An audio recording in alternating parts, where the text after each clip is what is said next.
Welcome to Phantom Tabletop Gaming. My name is Mason. Today we're here with a special guest. This is Hunter Gammil. How you doing today, Hunter? I'm doing good. Thank you for having me on. I'm really happy to be here. All right, so today what we want to do is showcase something truly awesome. This is about 6,000 points. Roughly, depending on upgrades. Sure. Yeah. So about 6,000 points of a beautifully painted Death Guard army. We wanted to just do a whole showcase. And if you like this army and you're interested in Death Guard, make sure to follow the channel because Hunter's going to be doing a 2,000 point battle report against Eddie's Blood Angels in the very near future. So, Hunter, when did you start playing 40K? I started playing 40K about late December 2019. Okay. My friend Nick wanted to sell me an army. I had been looking into 40K, kind of the lore and stuff, because it interested me. And when I told my friend about it, he was like, hey, I got some Death Guard you can play. And I played it, and I had a blast. And then I purchased it all from him. And now I'm here. It just didn't stop. I just kept going. So I was going to ask why you chose Death Guard. It sounds like that was just what was available. Yeah, no, it was the first army I saw. I knew next to nothing about the armies, and just seeing a bunch of zombies and dead soldiers, I was like, yeah, that seems pretty cool. I'll play that. So any regrets there? Are you happy that you chose Death Guard? At first I started getting into the competitive scene a little bit because I like to do that, and I went to my first tournament with this and realized all the problems immediately. Back in 8th edition, I was like, oh, this is bad. But I'm glad I stuck through with it because 9th edition, this is a really fun army to play. I'm very happy with it. So what advice would you give a new player that wants to get into Death Guard? Watch YouTube videos. Read your stratagems. Play Terminators. That's 3 very easy pieces of information. So let's talk a little bit about this beautiful diorama of painting in front of me. So how much of this is done with an airbrush? How much of it's done by hand? All of it's done by hand. You masochist. I had a lot of free time. We had a pandemic, so... That's fair. So this army is a relatively, in the grand scheme of things, then a newer army. Then, so you mostly painted it last year. Yes. I only painted a couple models in December just to test out. I have never painted a model before that. This is, with all that free time, I did a lot of practicing and watched a lot of videos on how to paint models. So, yeah. So what here is your favorite piece that you've done? Favorite piece? I gotta say the Lord of Violence right here. This little guy. Okay. So what about him do you like?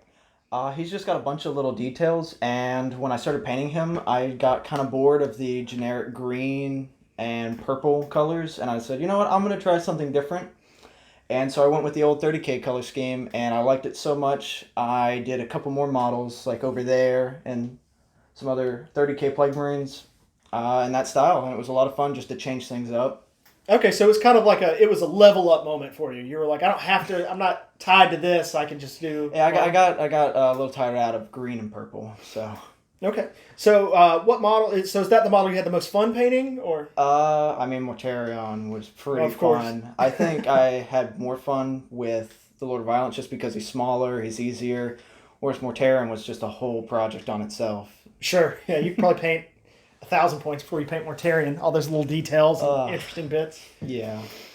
Okay, so let's talk about this display board. So this display board is something that Hunter made for his army. So what is this made out of? What was your process for that? I was going to some tournaments, and I just had a basic little box with a magnetic sheet on it. And during one of the tournaments, the TO gave the Best Painted award to someone and then said to everyone, if you want to win Best Painted, bring a display board. And I took that seriously.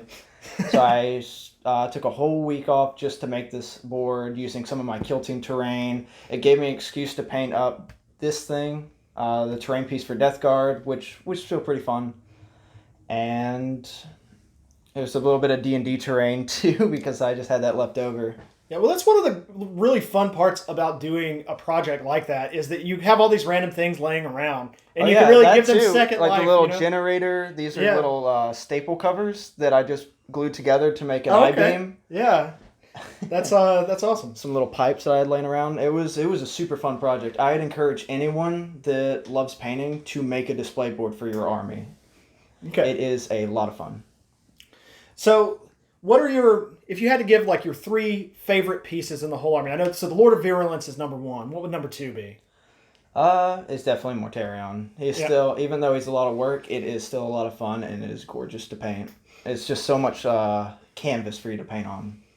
Gotcha. Okay, and number 3. Number 3, it's a hard choice because I like painting all of it, honestly. I'm gonna go with that Contemptor, the white Contemptor, just because I had this crazy idea during 2020. I had a Plague Marine just holding his hand up like this, and I was like, what if he had a paintbrush? And I went on Etsy and I found a little model paintbrush and a little paint can, and I was like, he's going to paint up a Contemptor. And so those 3 Contemptors, there's like a little story where it's the 30K Contemptor being painted up in the color scheme of the Death Guard that I have. The next one is in that color scheme with a little bit of corruption, and then the third one's the oldest, and it's got like gunk and bones coming out of it and drapes. Right. So it's the 3 stages of corruption. That's super cool. So how did you come up with, like, so that kind of just all came about with he had his hand in a weird way? And it just kind of evolved from there? It's been a while, so I'm going to assume that's what it was. Okay. Well, that's awesome. So of these, like, what model did you really enjoy? Do you really enjoy playing, but you're not as crazy about the hobby side of it? I love Plague Marines. As you can see, I have a ton of them, but I just don't really get to play them just because Poxwalkers and Terminators are just way better. But I still love them, and I'll still play with them. It's just they're mostly sitting on the shelf, I will say. Yeah. So I see on a lot of this terrain and a lot of these pieces that you've done some really just amazing weathering work. How do you do the weathering? So how I do the weathering is I use some Typhus Corrosion to get that dirty effect with all the little bumps and everything. Then I just dry brush a bunch of silver, some lead belcher, brown, and orange, and I keep doing those 3 over and over again until I get it how I want. Okay. And that's really it, honestly. Just more art than science? Typhus Corrosion, lead belcher, dried bark, and that orange paint. I don't remember what it's called. It's just an orange technical paint. Okay. I got you.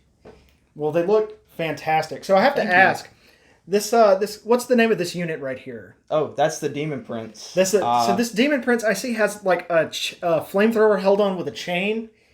What was the process for that? Oh, so when I started building this army back in 2020, I looked at the Demon Prince for Death Guard and thought it was disgusting, and not in a good way. So I decided to start looking online and make my own. And I saw some people doing a bug Demon Prince using some of the Age of Sigmar models. And so I just bought that and just kit bashed it right there. And I saw that he could take a flamethrower, and I thought that was pretty cool. So I gave him a flamethrower, put a chain around it to make it look cool because I wasn't the best at kit bashing, and I wanted to hide some things that weren't as pretty. Sure. And then 9th edition came out and said, hey, you can't take wings and a flamethrower anymore. So I'm really sad about that. Thanks, Games Workshop. So he's always got wings. Okay, well, Hunter, thank you so much for being on the channel. We're super thrilled to show off this beautiful army, and we're even more thrilled to see it in action very soon against Blood Angels right here on the channel. So if you like this video, you want to see more content like it, you want to see more featured armies, more 40K, more Age of Sigmar, more Warcry, or random stuff, whatever we pull off the shelf, you can hit that subscribe button. Make sure to hit the thumbs up. If you want to talk to us directly, we have a Discord link down in the description below. We are on there all the time. If you want to speak to us, we'll be on there. Hunter, is there anywhere they can follow you, see your work? So I do have a painting account on Instagram. It is legit_painting_miniatures. We will have that in the description for you guys down below. At any rate, thank you guys so much for watching. Have a good day. We'll see you next time.